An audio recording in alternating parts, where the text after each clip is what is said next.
Hei ja tervetuloa Fiskarsin museoon. Tällä kertaa tutustumme Slagin rakennuksen vintillä olevaan näyttelyyn. Rakennuksen nimi tulee slagista eli kuonatiilestä, josta rakennus on osittain tehty. Kuona oli itse asiassa tavallinen rakennusmateriaali Fiskarsissa, kuten myös muissa suomalaisissa rautaruukeissa. Slagin rakennus rakennettiin vuonna 1842. Ja se oli alun perin ruokala, eli paikka, jossa Yläruukin tehtaan työntekijät saivat ruokaa taukojensa aikana. Ruokala muutettiin myöhemmin asuinrakennukseksi, jonka alakerrassa asui perheitä. Yläkerrassa asui leskiä, poikamiehiä ja muita yksin asuvia. Ihmiset asuivat täällä aina vuoteen 1970 asti. Kun Fiskarsin kotiseutuyhdistys kunnosti talon museokäyttöön vuonna 1983, sisustettiin vintille useita huoneita näyttämään siltä, miltä ne olisivat voineet näyttää, kun täällä asui ihmisiä. Nykyään rakennus koostuu yläkerran näyttelyn lisäksi Fiskarsin museon toimistotiloista sekä viehättävästä Café Hammarbackenista. Astukaa sisään, niin katsotaan tarkemmin. Tämä huone on sisustettu näyttämään, miltä lesken asunto olisi voinut näyttää 1940-luvulla. Työntekijöiden etuihin kuului, että heidän leskensä saivat jäädä asumaan ruukkiin ja heille järjestettiin polttopuita ja valaistus, kunnes he itse menehtyivät. Tämä käytäntö jatkui vuoteen 1958 asti, minkä jälkeen lesket saivat jäädä asuntoon vain 3 kuukaudeksi puolison kuoleman jälkeen. Viimeinen leski, joka asui täällä, muutti pois vuonna 1968. Tämä asunto on kooltaan vain 11 neliömetriä, mikä on huomattavasti pienempi kuin nykyaikaiset asunnot. Siksi asukkaiden oli hyödynnettävä tila mahdollisimman tehokkaasti, esimerkiksi käyttämällä taitettavia huonekaluja, kuten tätä sänkyä. Huoneessa voi nähdä myös monta muuta mielenkiintoista esinettä, kuten tämä jääkaappi. Esine on modernin jääkaapin edeltäjä. Se piti ruoan kylmänä, kun sen sisäpuoli täytettiin jäälohkareilla. Kun jää suli, vesi valui ulos vasemmalla puolella olevan putken kautta. Jää saatiin paikallisesta Degersjön järvestä talvella, ja sitä säilytettiin kesällä sahanpurun peittämissä kuopissa. Tässä lipaston päällä on pieni metallirasia. Tämä on niin sanottu sokerirasia, jota käytettiin toisen maailmansodan aikana, kun sokerista oli pulaa. Koska sokeria säännösteltiin sodan aikana, ihmiset ottivat mukaansa oman sokerinsa, kun menivät kahville jonkun luo. Tämä huone on sisustettu sen mukaan, miltä poikamiehen asunto olisi voinut näyttää toisen maailmansodan aikana. Poikamiehet, jotka asuivat täällä, tulivat usein Fiskarsiin muilta paikkakunnilta työskentelemään metsätöiden parissa. Nämä miehet työskentelivät esimerkiksi tukinuiton parissa, jota jatkettiin Fiskarsissa aina vuoteen 1962 asti. Tämän jälkeen kuorma-autot olivat korvanneet tarpeen kuljettaa puutavaraa Fiskarsin metsistä vesireittejä pitkin Pohjankurun satamaan.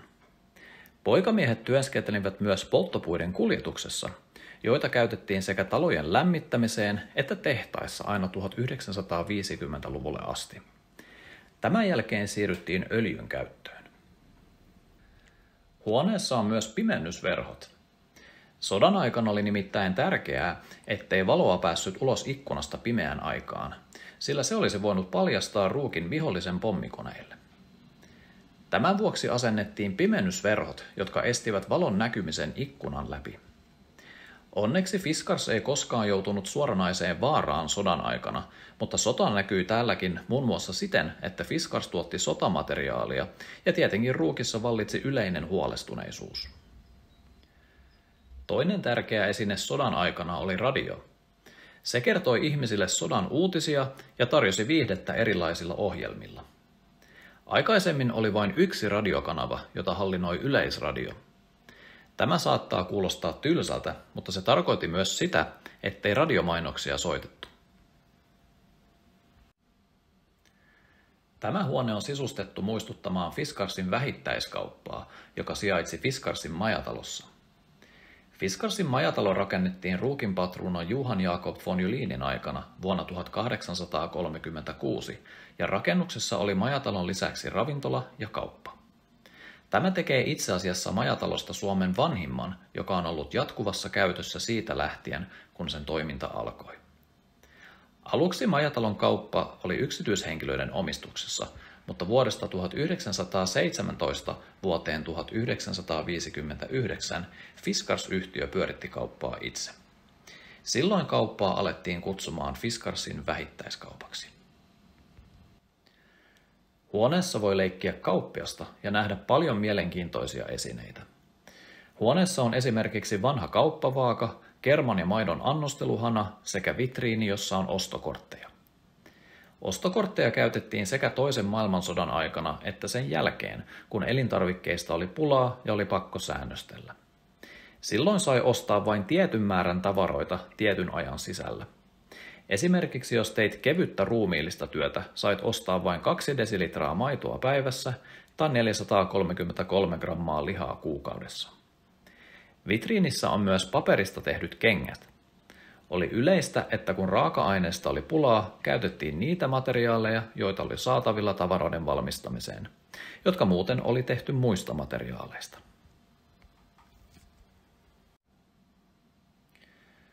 Slagirakennuksen Vintin viimeinen huone on sisustettu muistuttamaan 1960-luvun olohuonetta.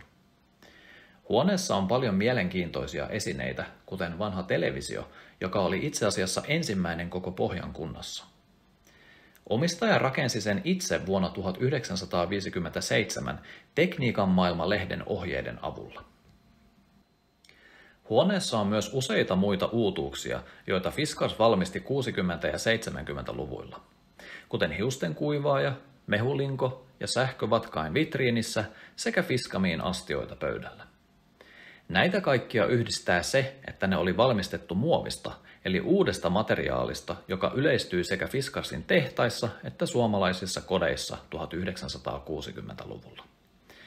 Myös Fiskarsin maailmankuulut oranssit sakset, jonka valmistus aloitettiin vuonna 1967 hienotaipajassa, ovat valmistettu muovista. Uudet valmistusmenetelmät auttoivat saksia menestymään markkinoilla. Ja tällä menestystarinalla päätämme opastuksen. Jos haluat oppia lisää Fiskarsin historiasta, löydät tietoa Fiskarsin museon verkkosivuilta. Hei hei!